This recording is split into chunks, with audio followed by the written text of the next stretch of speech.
هر که میخواین شروع بکنید از کدوم قسمت شروع میکنید؟ قسمت خاصی داره؟ آره، اول از همه از اجزای چهره شروع میکنم، بعد میام سمت موهاش.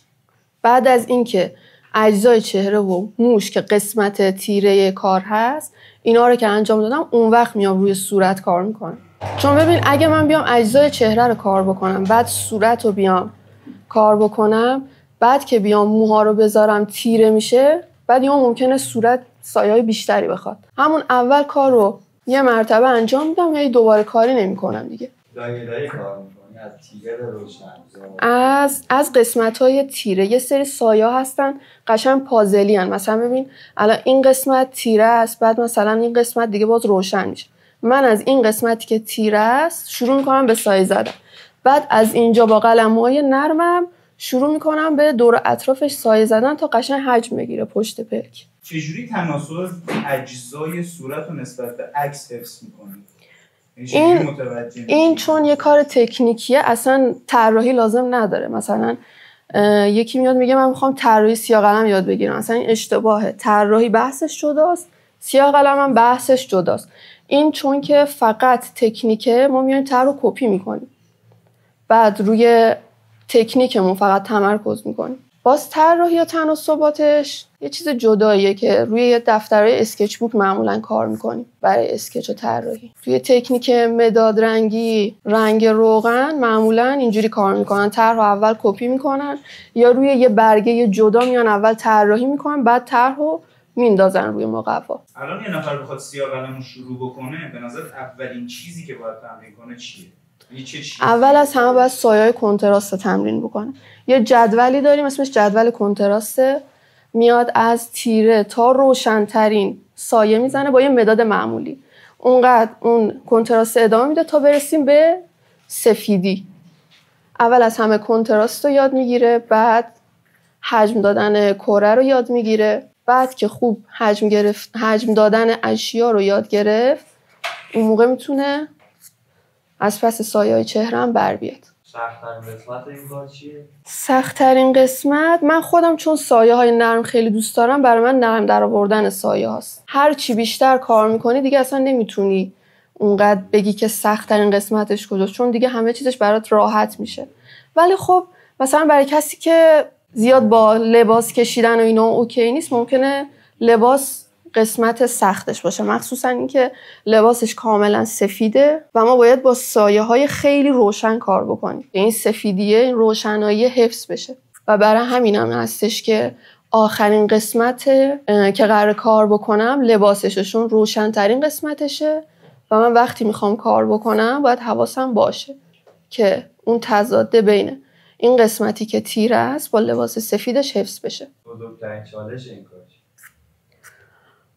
چالش اینه که مقوات رو صحیح و سالم نگه داری. مثلا اگه من یه ذره دستمو اینجا بکشم بعد بیام اینجا سایه بزنم، قشنگ رد انگشتم میمونه. یا مثلا یه نفر بیاد بالا سرم چای بخوره، یه نفر بیاد یه کاری مثلا دستاشو شسته بیاد اصلا از کنارم فقط رد بشه، ممکنه یه چیکه بریزه رو مقوا، دیگه رو اون قسمت اصلا نمیتونی سایه تمیز در بیاری. البته که یه ترفندی هم براش گذاشتم که اگر سایه کثیف شد چیکار باید بکنم که اونو تو مراحل آخر وقتی تابلو کاملا تموم شد میتونیم این کار انجام بدیم. ابزار واسه این کار، ابزار پرکاربرد و کم کاربرد توی یک تصویر چیه؟ پرکاربردترینش که همون زغال و مقوا و قلم‌های نرمشه. کم کاربردترینش اینه که مثلا بیای 5-6 مدل پاک‌کن بگیری.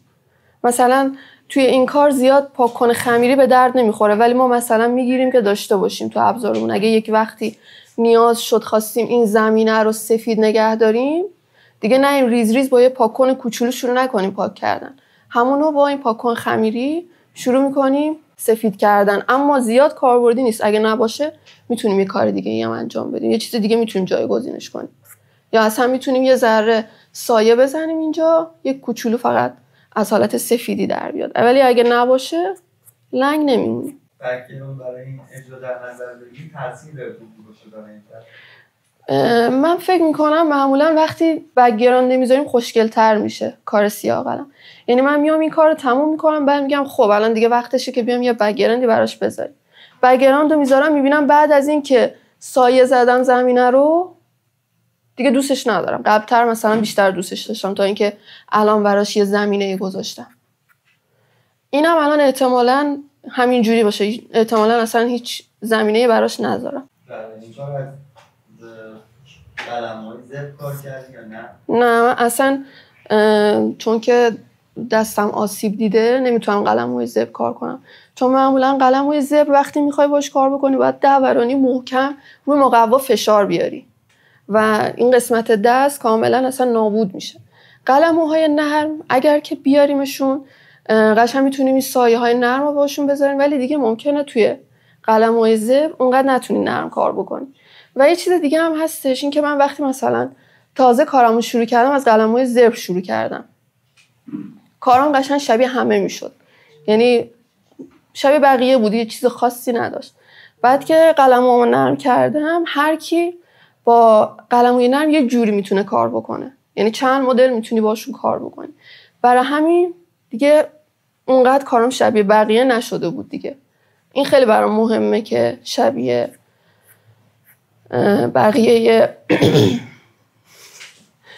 بقیه نشه کارم.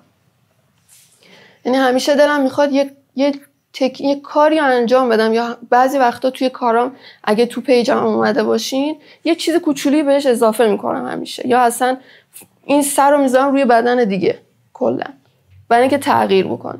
یا معمولا بچه‌ها بهم میگن که مثلا تو وقتی از یه کاری پست میذاری قشنگ مشخصه که مثلا این کار مال توئه، که اون اول اشکال نداره اگه مثلا کارتون شبیه یکی باشه. مثلا اگه هنرجو بیاد اینجا ممکنه اون اوایل مثلا یه مقدار سایه شبیه من باشه، اما وقتی که مثلا یکم بگذره یکم کار کنه قلم خودش رو پیدا میکنه، شبیه خودش میشه. یه سوال، من کار میکنم کارم باید وقتا لک میشه، پیشنهاد میکنی چیکار کنم که لک نشه؟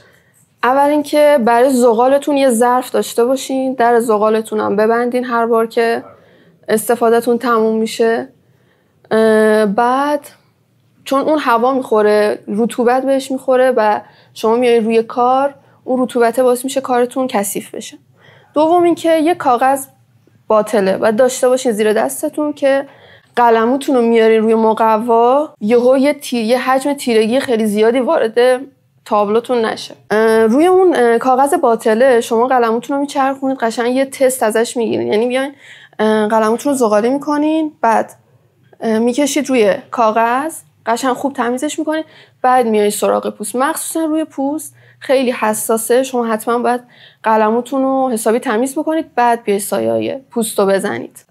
پس اون تست گرفتن خیلی مهمه برای اینکه کارتون چرک نشه. دومم که بهتون گفته بودم قبلا، اینو باید حتما حواستون باشه دستمست بهش نزنید. این قسمت که پشتشه یه کیف آرشیوه که شما میرید مقوا رو که میخواید بخرید، یک راست مقواتون رو میذارید داخل کیف آرشیوتون که هیچ دستی بهش نخوره و دیگه اون همونجا اوکی جاش همون. هر بار که استفاده میکنین مقواتون رو برمیدارین با رعایت همون چیزایی که بهتون گفتم، دیگه لک نمیشه. اما بازم کنترل زغال اون اوایل که شروع میکنه کارتون رو سخته کلا، بعد کم کم دستتون میاد. برای پرجزئیات و کم جزئیات همین مراحل انجام میشه، فرق نمیکنه. آره همین مراحله. یه خورده وقتی پرجزئیات تر میشه شما اون تست کمتر میشه، مثلا اگه کارتون نورپردازی داشته باشه و سایه های تیره داشته باشه، شما دیگه نمیخواد اونقدر زیاد تست بگیرید، میتونید یه قسمتی رو تیره بکنید بس بعد از همون تیرگیه برای اینکه سایه های اطرافش رو بزنید استفاده بکنید.